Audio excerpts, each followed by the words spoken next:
One of the biggest rollouts of a vaccine in U.S. history. And Marie, as you know, the United States is ramping up that rollout today. Here's the caution note. For many Americans, this newly FDA-authorized shot has sadly come too late. And this is why.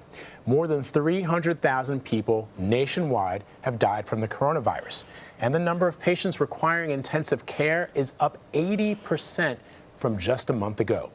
But for millions of others, there is growing hope. Earlier today, the FDA cleared a path for a second coronavirus vaccine candidate.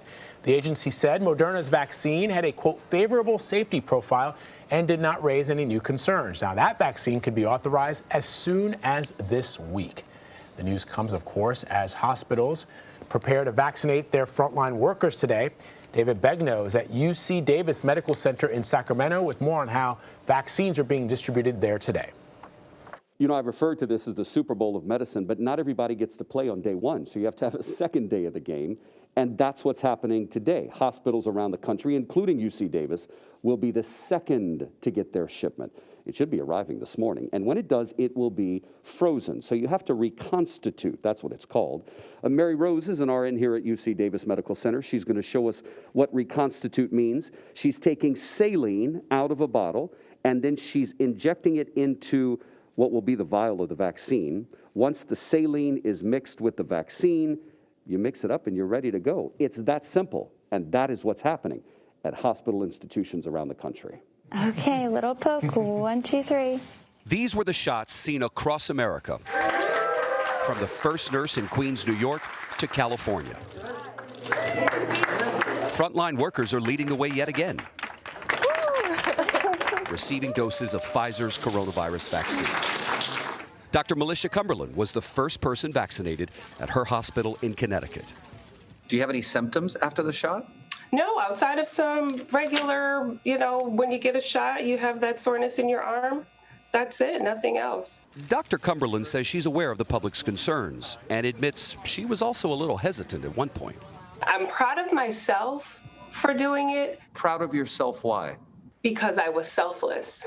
I did it to make sure that, yes, I'm safe, but I did it to start to almost build trust within our community and to really say, we trust science. To West Virginia now. Governor Jim Justice became one of the first elected officials to be injected.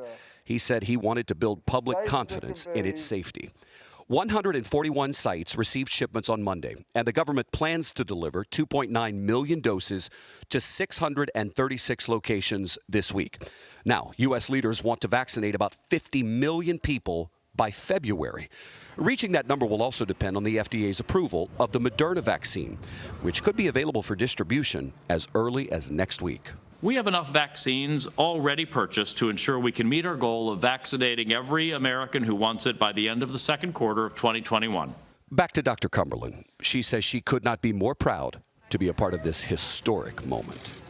The legacy I want to leave is that I gave myself to let people know that they are safe.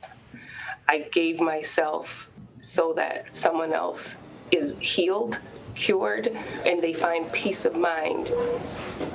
That Dr. Cumberland, what a legacy to leave. When you get Pfizer's vaccine, remember you need 2 of them, so they'll give you a card to remind you of your first date and to schedule your second vaccine. Very important when it comes to Pfizer. As for tracking the vaccine getting here to UC Davis, Chad, the chief pharmacy officer, literally, you woke up this morning and one of the first things you did was track it. Yep, right on my phone. Where is it? It's currently in Sacramento. Sacramento, going to be delivered? This morning. This morning. Doesn't get better than that. It is exciting. It's really exciting when it comes to tracking it. Vlad and Emery, back to you. All right, David, thank you. So for more on this, let us bring in Dr. Dyan Hes. She's the founder of Gramercy Pediatrics. Thanks for joining us again, Doctor. So the distribution, the distribution of this vaccine, obviously there's a little bit of making it up as it goes along, right? Because we've never had to try to vaccinate so many people over several months. So because the Pfizer vaccine requires 2 rounds of shots, the government's actually holding back roughly half of of the available 6.4 million doses, and that is to ensure that those individuals who get the first round of shots will be able to get the second round in the 3 weeks or so that is required. I want to get your take on that. Should they maybe instead be giving the first round of shots to as many people as they can, considering that at least one shot of the vaccine will give you some sort of protection, not the full protection, but at least some sort of protection from the virus? No, I don't think so, because that's not how this vaccine works. You have to have the 2 shots to make the vaccine work.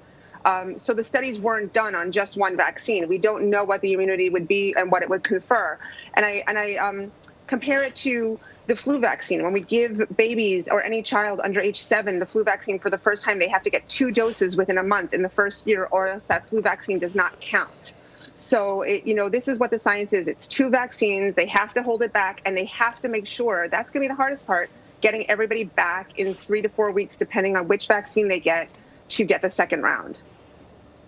Dr. Hes, the nation's top doctor, Anthony Fauci, says drug makers and U.S. regulators plan to launch clinical trials in January to test the safety of coronavirus vaccines on pregnant women and young children, the 2 groups that were excluded from the first COVID-19 vaccine trial. So how long could it be until a vaccine is made available for these groups? I think that between June and September of 2021, it'll probably be available for those groups as well. I think in the Pfizer study, they were not supposed to get pregnant, but some women did get pregnant during the study, and they fared fine, and their pregnancies were fine. Good news. Yeah. So my daughter asked me the other day whether or not she was going to be getting the vaccine, because she's been seeing it on the news and everything. She is too young to get it right now. But once the coronavirus vaccine is available to children, should they be mandated in order for most children to return to school? Should they be, should they essentially be forced to get the vaccine? So you probably know me well enough by now to say that I do believe in mandatory vaccinations. I mean, in New York, under age 5, you have to have the flu vaccine to go to school. I am a big supporter of mandated vaccines. I feel that the country is very diverse, and there's going to be a lot of pushback. I think it's too early to decide right now, but I do feel that if we get the majority of the adults vaccinated, it won't be as big an issue, because the kids aren't doing as poorly as the adults are. So if we can get the majority of the population, the elderly, anybody who wants a vaccine, to get the vaccine, then if you're sending your child back without the vaccine, you're putting your own child at risk. But if I can give my child the vaccine, I will feel confident sending my child back to school.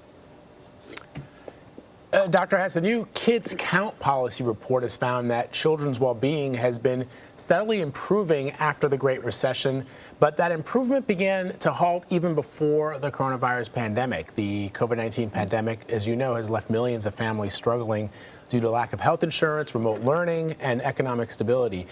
What is your advice to parents who are looking to sort of strengthen their child's well-being during this pandemic? What can parents tell their children?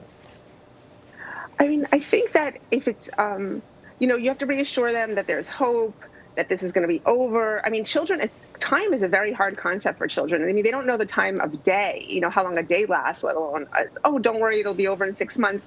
But I think to bring a little bit of joy every day in their life, like even if you're personally suffering and you're, out of a job or worrying about a paycheck, you can't really verbalize all those things in front of your child, because they do absorb your anxiety. I think you have to just go for a walk, fresh air, reach out to your community, church leaders, YMCA. There's a lot of virtual programs for free online for kids, like group projects that they can do, some exercises online together, bike riding, just things to get your energy up. So it's very hard when you're in a slump and you know that winter is coming, or you're not getting a next paycheck and there's no federal stimulus package right now, but you can't really put that on your children. You have to do your best to bring your children up in a calmer environment.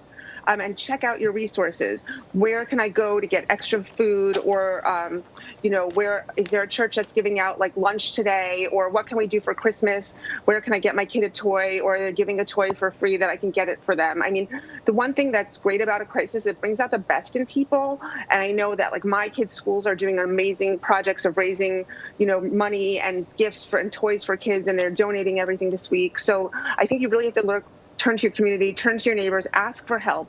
Being isolated is really the worst thing for families. The World Health Organization says that it's aware of a new variant of the coronavirus that has been spreading in the southern part of England. What do we know about this mutation, how it behaves? Does it change the way the virus behaves? And could it have an impact on the effectiveness of vaccines that are coming out? So most viruses do mutate often, so it's not surprising that it is mutating. Right now, we don't know much about it at all. They're studying it. They don't think it will affect the vaccine. It is a mutation in the spike protein, but it says that right now they believe that the vaccine is still going to be very effective against this strain. So it's not something surprising to scientists, geneticists, immunologists. We see this all the time. That's why we have a new flu vaccine every year, right? Because it drifts, the strain drifts, and we have to tweak it to the strain. But right now, we think that this vaccine should be fine for this season. All right, Dr. Dyan Hes, thank you so much. You're welcome. Be well.